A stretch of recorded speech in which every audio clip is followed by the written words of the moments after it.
اللہ تبارک و تعالیٰ کے نیک بندے، صالحین، برگزیدہ، مقربین اور عام فہم زبان میں جنہیں ہم اولیاء اللہ کہتے ہیں، ان کی کچھ نشانیاں اللہ تبارک و تعالیٰ نے قرآن پاک کے اندر بیان فرمائی ہیں۔ انہی نشانیوں میں سے چند آج آپ کے سامنے پیش کرنے کی سعادت حاصل کروں گا۔ اللہ تبارک و تعالیٰ میری زبان پر کلمۃ الحق کو جاری فرمائے اور ہم سب کو یہ نشانیاں اپنے اندر پیدا کرنے کی توفیق عطا فرمائے، کیونکہ اولیاء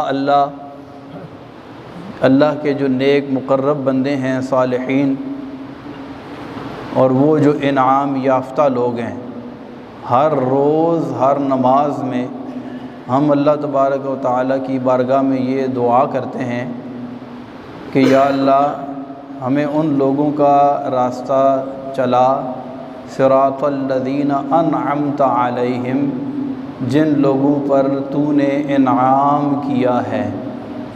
یہ انعام یافتہ لوگ کون ہیں؟ خود قرآن اس کی وضاحت فرماتا ہے، من یطع اللہ والرسول فاولئک مع الذین انعم اللہ علیہم من النبیین والصدیقین والشہداء والصالحین۔ وہ نبیین ہیں، صدیقین ہیں، شہداء اور صالحین ہیں۔ صالحین سے مراد اللہ کے نیک بندے ہیں، اولیاء اللہ ہیں۔ آج اس پرفتن دور کے اندر اس ایک مبارک ترین جو مقام اور مرتبہ ہے، یعنی اللہ کے مقربین کون ہیں، صالحین کون ہیں، اولیاء اللہ کون ہیں، اس میں بھی بہت زیادہ دو نمبر قسم کے لوگ مارکیٹ میں آ گئے ہیں، کیونکہ جب بھی کوئی چیز جتنی مہنگی ہوتی ہے اس کی قدر و منزلت جتنی زیادہ ہوتی ہے، اس کی نقل بھی پھر مارکیٹ میں آ جاتی ہے۔ سونا مہنگا ہے تو سونے کی نقل اور دو نمبر سونا جیسے کہتے ہیں، یہ بھی مارکیٹ میں آ جاتا ہے۔ اور جب ہم سونا خریدنے یا بیچنے جاتے ہیں تو سونار یہ بڑے غور سے اپنے تجربات کی روشنی میں دیکھتا ہے کہ مجھے جو بندہ سونا دینے کے لیے آیا ہے، زیورات دینے کے لیے آیا ہے، یہ دو نمبر تو نہیں ہے۔ ایسا کبھی نہیں ہوتا کہ آپ سونار کو کچھ زیورات دینے کے لیے جائیں بیچنے کے لیے تو وہ چپ کر کے رکھ لے اور آپ کو پیسے دے دے، ایسے ہوتا ہے؟ نہیں ہوتا نا۔ سونار کیا کرتا ہے؟ اس کو چیک کرتا ہے کہ مجھے جو سونا دیا جا رہا ہے یہ خالص ہے یا نہیں ہے، یا اس میں اگر کھوٹ ہے تو کتنی مقدار میں ہے۔ تو سونا چونکہ ایک مہنگی دھات ہے تو اس کے بارے میں زیادہ خدشہ ہوتا ہے کہ یہ کہیں دو نمبر نہ ہو۔ تو جس چیز کی قدر و منزلت زیادہ ہوتی ہے پھر اس میں دو نمبر چیزیں بھی بازار کے اندر آ جاتی ہیں۔ تو اولیاء اللہ کے جو ولی ہیں، ان کا مقام مرتبہ اللہ تبارک و تعالیٰ نے خود قرآن میں بیان فرمایا ہے، الا ان اولیاء اللہ لا خوف علیہم ولا هم یحزنون۔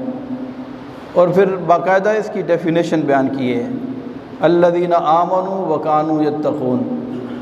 ان کی ایک سب سے پہلی نشانی یہ ہے کہ وہ ایمان لاتے ہیں اور اللہ سے ڈرتے ہیں، تقوی کی دولت سے مالا مال ہوتے ہیں، پرہیزگاری ان کا شعار ہوتی ہے، وہ پھونک پھونک کر قدم رکھتے ہیں۔ یہ اولیاء اللہ کی نشانی ہے۔ اور بالتفصیل اللہ تبارک و تعالیٰ نے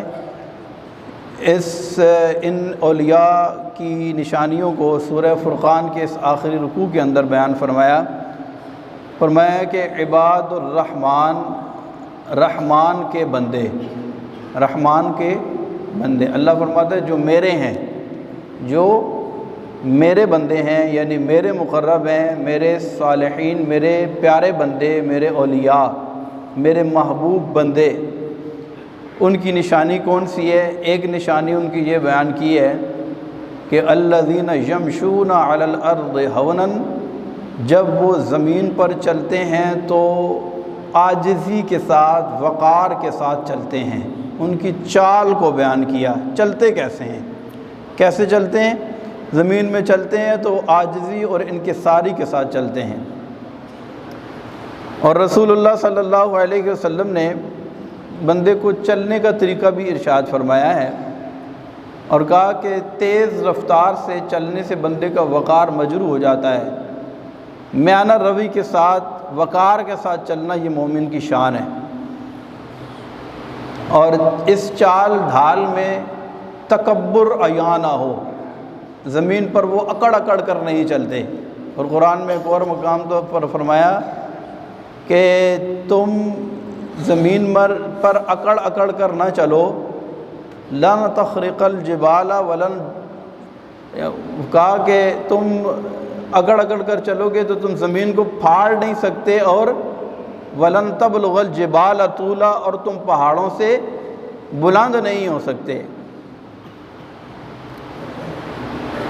تو تم زمین پر ایسے چلو کہ عاجزی اور انکساری کے ساتھ چلو،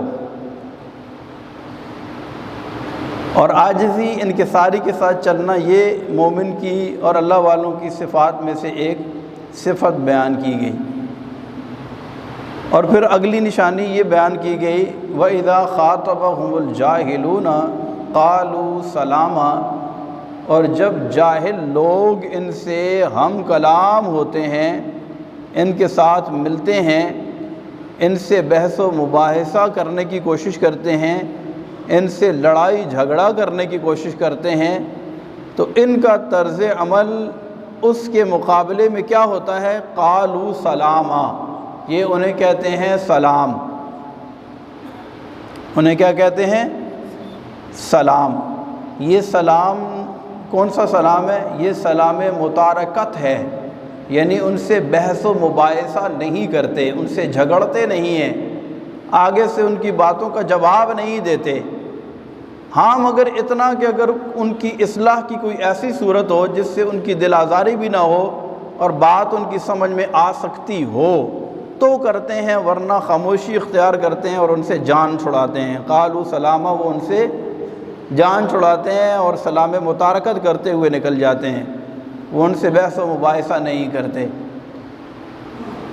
اگلی نشانی جو قرآن میں اللہ تبارک و تعالیٰ نے بیان فرمائی والذین یبیتون لربہم سجدا وقیاما، اور ان اللہ والوں کی ایک نشانی یہ ہے کہ وہ اپنی راتوں کو اللہ کی بارگاہ میں سجدے اور قیام کی حالت میں گزارتے ہیں،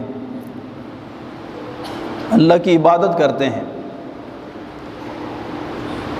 رات پوے تے بے دردانو نیند پیاری آوے، رات پوے تے بے دردانو نیند پیاری آوے، تے درد مندانو یاد سجن دی ستیاں آن جگاوے۔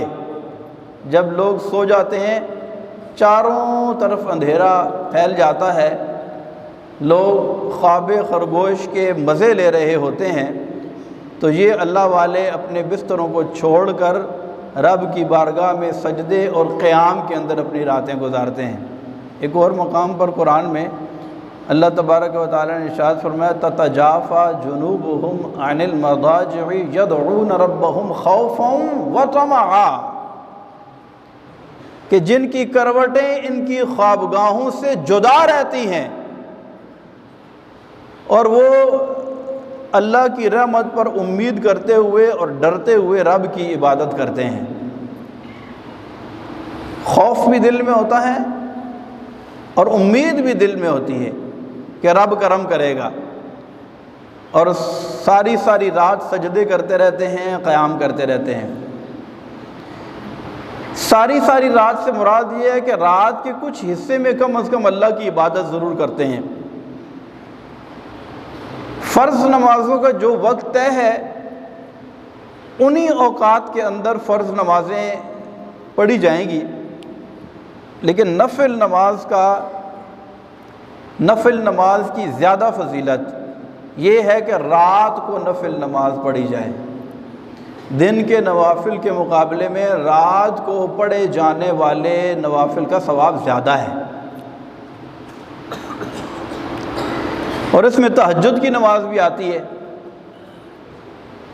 رات بندہ عشاء کی نماز پڑھ کے تھوڑی دیر سو جائے یا زیادہ دیر بھی سوئے، لیکن صبح صادق سے پہلے اٹھ کر کم از کم 2 رکعت نماز نفل صلاۃ التہجد پڑھے۔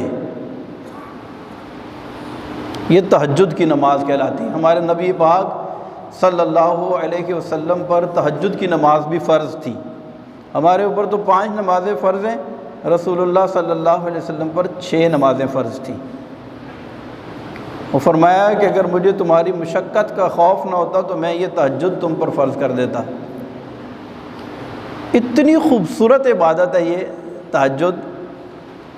کل قیامت کے روز جب لوگ خوف خدا سے تھر تھر کانپ رہے ہوں گے اور لوگوں کا حساب کتاب ان کے سامنے ہوگا، ہر دل دھڑک رہا ہوگا کہ پتہ نہیں میرے بارے میں کیا فیصلہ ہوتا ہے، تو اس وقت میں ایک منادی ندا کرے گا کہ وہ لوگ کہاں ہیں جن کی کروٹیں ان کے خوابگاہوں سے جدا رہا کرتی تھی۔ تتجافا جنوبہم عن المضاجع، ان کی کروٹیں ان کے خوابگاہوں سے جدا ہو جاتی تھی، جدا رہتی تھی۔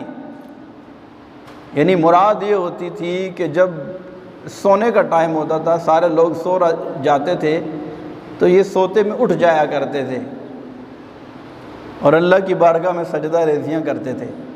یہ لوگ کہاں ہیں؟ تو رسول اللہ صلی اللہ علیہ وسلم نے ارشاد فرمایا کہ کل محشر کے میدان میں کچھ لوگ کھڑے ہوں گے۔ کتنے لوگ؟ کچھ لوگ کھڑے ہوں گے، اور فرمایا ان کی تعداد کم ہوگی، ان کی تعداد زیادہ نہیں ہوگی، کم ہوگی۔ وہ کھڑے ہوں گے تو ارشاد ہوگا کہ یہ جو لوگ جن کی کروٹیں ان کی خوابگاہوں سے جدا رہتی تھیں، یعنی یہ جو تہجد کی نماز ادا کرنے والے تھے، ان کو حکم ہوگا کہ تم سائیڈ پہ ہو جاؤ اور جنت میں چلے جاؤ تاکہ دوسرے لوگوں کا حساب و کتاب شروع ہو۔ بغیر حساب کے انہیں داخل جنت کر دیا جائے گا۔ اب راتیں بڑی ہیں، پیک پہ ہیں نا ابھی تقریباً راتیں۔ رات عشاء کی نماز ہم کتنے بجے پڑھتے ہیں؟ 7 بجے۔ اور تہجد کا ٹائم کتنے بجے ختم ہوتا ہے؟ صبح صادق کب ہوتی ہے؟ 5:03 پہ۔ رات عشاء کی نماز سے لے کر صبح صادق تک کا ٹائم اگر کاؤنٹ کریں تو کتنے گھنٹے بنتے ہیں؟ 7 بجے سے لے کر 5 بجے تک کتنے؟ 10 گھنٹے۔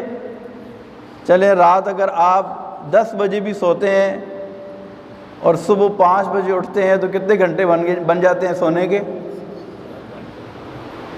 4:45 بھی اگر آپ اٹھیں یا 4:40 پہ آپ اٹھیں، وضو کریں اور 2 رکعت نماز تہجد ادا کریں تو اس کی اتنی فضیلت ہے، آپ کر کے دیکھیں۔ یہ وہ عبادت ہے جو دل میں نور پیدا کرتی ہے، یہ وہ عبادت ہے جو اللہ کے خاص بندوں کا شعار رہا ہے، یہ وہ عبادت ہے جو دل میں رب کی محبت پیدا کرتی ہے، یہ وہ عبادت ہے جو چہرے پر نور کا سبب بنتی ہے۔ اور ایک اور مقام پر اللہ تبارک و تعالیٰ نے ارشاد فرمایا وَبِالْأَسْحَارِ هُمْ يَسْتَغْفِرُونَ۔ یہ اللہ کے خاص بندوں کی ایک نشانی یہ بیان کی کہ وہ رات کو اللہ کی بارگاہ میں استغفار کرتے ہیں۔ إِنَّ نَاشِيَةَ اللَّيْلِ هِيَ أَشَدُّ وَطْئًا وَأَقْوَمُ قِيلًا۔ یہ وہ عبادت ہے کہ جس میں ریا پیدا ہونے کا خطرہ نہیں ہوتا، یہ وہ عبادت ہے کہ جس میں زبان دل کے زیادہ موافق ہوتی ہے،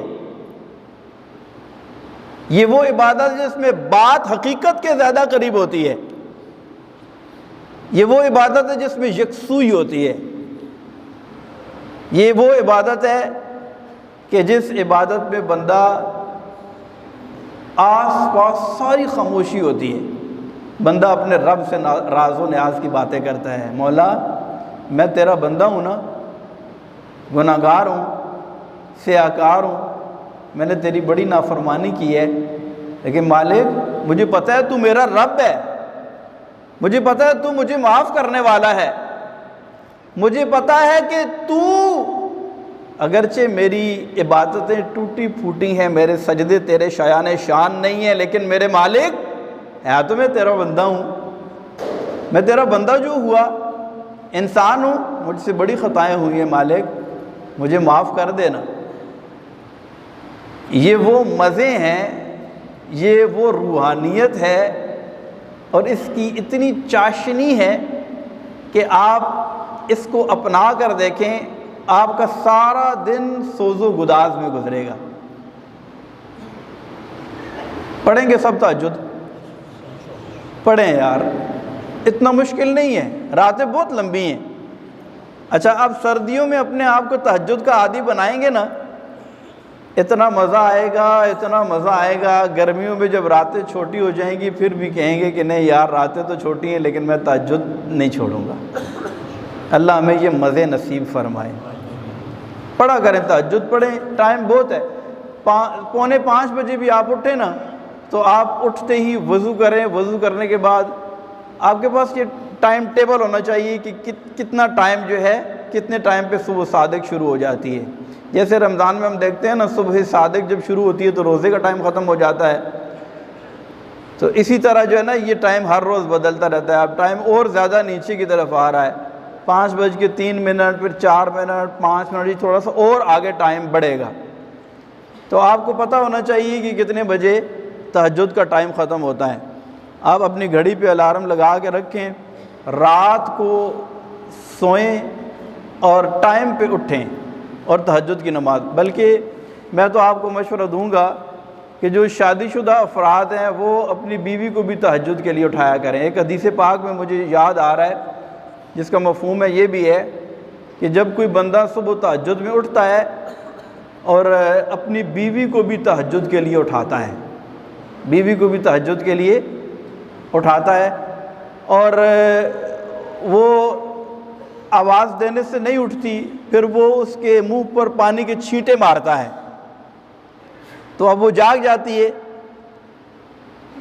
تو جب وہ جاگ جاتی ہے اور یہ دونوں جب تہجد کے وقت اللہ تبارک و تعالیٰ کی عبادت کرتے ہیں، جب یہ دونوں سجدے میں جاتے ہیں، اللہ تبارک و تعالیٰ ان پر رحمت کی نظر فرماتا ہے۔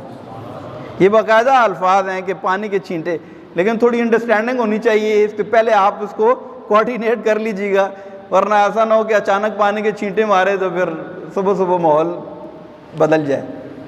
لیکن یہ ہے کہ اگر آپ ذہن بنائیں گے، رات کو کہیں گے کہ ہم نے تہجد کی نماز پڑھنی ہے، تو دونوں کا ذہن ہوگا تو انشاءاللہ۔ اب میاں بیوی دونوں رات کو تہجد کی نماز پڑھ رہے ہیں، اللہ کی بارگاہ میں توبہ استغفار کر رہے ہیں، تو مجھے یہ بتائیں کہ پھر بچے عبادت گزار بنیں گے یا نہیں بنیں گے؟ اچھا جو بندہ تہجد پڑھے گا وہ فرض نماز چھوڑ دے گا؟ نہیں چھوڑے گا نا۔ اب ایک بندہ ہے اس نے تہجد کی نماز پڑھ لی تو وہ کیا کہے گا، چلو میں نے تہجد پڑھ لی تو اب میں سو جاؤں، تہجد کا ثواب تو میں نے پا لیا ہے۔ تو ایسا کبھی بھی نہیں ہوگا۔ پھر وہ فجر بھی پڑھے گا، ظہر بھی پڑھے گا، عصر بھی پڑھے گا، مغرب بھی پڑھے گا، عشاء بھی پڑھے گا۔ تو یہ دن کی ابتدا جب تہجد سے ہوگی نا، انشاءاللہ سارا کا سارا دن عبادت میں گزرے گا۔ تو یہ اللہ والوں کی نشانیوں میں سے ایک نشانی یہ بیان کی، والذین یبیتون لربہم سجدا وقیاما۔ چلیں بات کو تھوڑا آسان کر دیتے ہیں۔ ہو سکتا ہے آپ کہیں اچھا یہ تو ہوگی تہجد کی نماز کی فضیلت، لیکن کیا کہا والذین یبیتون لربہم سجدا وقیاما، ان کی راتیں رب کی عبادت میں گزرتی ہیں، سجدے اور قیام میں گزرتی ہیں۔ ہمارے بزرگان دین کا حال یہ تھا کہ وہ ساری رات عبادت کرتے تھے۔ ہم تو تہجد کے لیے اپنے آپ کو پریپیئر کر رہے ہیں نا، اب یہاں پر بہت سارے لوگوں نے نیت کی ہوگی، اور اگر آپ لوگ تہجد پڑھنے لگ جائیں گے تو سمجھیں ہمارے بیان کی قیمت پوری ہو جائے گی۔ ہمارا مقصد تو یہی ہے کہ اللہ کرے کہ سارے لوگ ہی تہجد گزار بن جائیں۔ ہو سکتا ہے کسی کے رب کی بارگاہ میں سجدہ کرنے سے مجھ گناہگار کی بھی بخشش ہو جائے۔ اصل مقصد تو یہ ہے نا جی، اللہ راضی ہو جائے۔ تو ہمارے بزرگان دین کا حال یہ تو وہ ساری رات عبادت کرتے تھے۔ حضرت امام ابن سیرین رحمۃ اللہ تعالی علیہ بہت بڑے عالم دین اور عبادت گزار تھے۔ ان کی بہن کا نام تھا حفصہ بنت سیرین۔ بصرہ میں یہ بہت بڑی عابدہ اور زاہدہ مشہور تھیں۔ یہ رات میں اللہ کی عبادت کرتی ہیں اور ہر رات آدھا قرآن پاک نفلوں میں تلاوت کیا کرتی تھی، اور رات کو عبادت کرتے کرتے جب چراغ کا تیل ختم ہو جاتا، چراغ گل ہو جاتا، تو ان کی عبادت کی وجہ سے ان کا کمرہ روشن رہتا تھا۔ چراغ بجھ ہو گیا لیکن روشنی رہتی۔ حضرت رابعہ بصریہ رحمۃ اللہ تعالی علیہا ساری رات اللہ کی عبادت کرتی رہتی، مرتے دم تک کبھی رات کو سوئی نہیں اور اللہ کی عبادت۔ اچھا، رات کو عبادت کرتے کرتے کرتے کرتے آنکھ لگ جاتی نا، تو فوراً ایک دم اٹھتی اور اپنے آپ کو مخاطب کر کے کہتی ہے رابعہ تو بہت سوتی ہے۔ اے رابعہ، لیکن اللہ والوں کا کیا حال ہوتا تھا، کہتی رابعہ تو بہت سوتی ہے، کتنا سوئے گی، مرنے کے بعد قیامت تک سونا ہی سونا ہے، اٹھ اور اللہ کی عبادت کر۔ اٹھ فریدہ ستیا تے جھاڑو لا مسیت، تو ستا رب تیرا جاگدا، تیری ڈاڈے نال پریت۔ تو جس سے پیار کرتی ہے نا رابعہ، تو جس سے محبت کرتی ہے، تو جس سے محبت کا دم بھرتی ہے، وہ تو سوتے ہی نہیں ہے، تو عبادت کرتے کرتے سو جاتی ہے۔ تو بات اصل میں یہ ہے کہ جب دل میں محبت آ جائے نا تو یہ سارے کام آسان ہو جاتے ہیں۔ تو انشاءاللہ ہم تہجد کا اہتمام کریں گے، اللہ ہمیں بھی اپنی محبت عطا فرمائے گا۔ والذین یبیتون لربہم سجدا وقیاما، اللہ والوں کی راتیں۔ اچھا، بات کو تھوڑا اور آسان کر دیتے ہیں کیونکہ ہم لوگ سست ہیں۔ حضرت عثمان غنی رضی اللہ تعالیٰ عنہ سے ایک حدیث پاک مروی ہے، رسول اللہ صلی اللہ علیہ وسلم نے ارشاد فرمایا کہ جو بندہ عشاء کی نماز اور فجر کی نماز جماعت کے ساتھ ادا کرے، جو بندہ عشاء کی نماز اور فجر کی نماز با جماعت ادا کرے، اللہ تبارک و تعالی اسے ساری رات عبادت کرنے کا ثواب عطا فرما دیتا ہے۔ لیکن یہ ثواب اپنی جگہ، لیکن فزیکلی ساری رات عبادت کرنے کی برکتیں اپنی جگہ برقرار رہیں گی۔ ایک اور حدیث پاک میں آتا ہے کہ جو بندہ عشاء کے بعد 2 رکعت نماز نفل بھی پڑھ لینا، اللہ اسے ساری رات عبادت کا ثواب ملتا ہے۔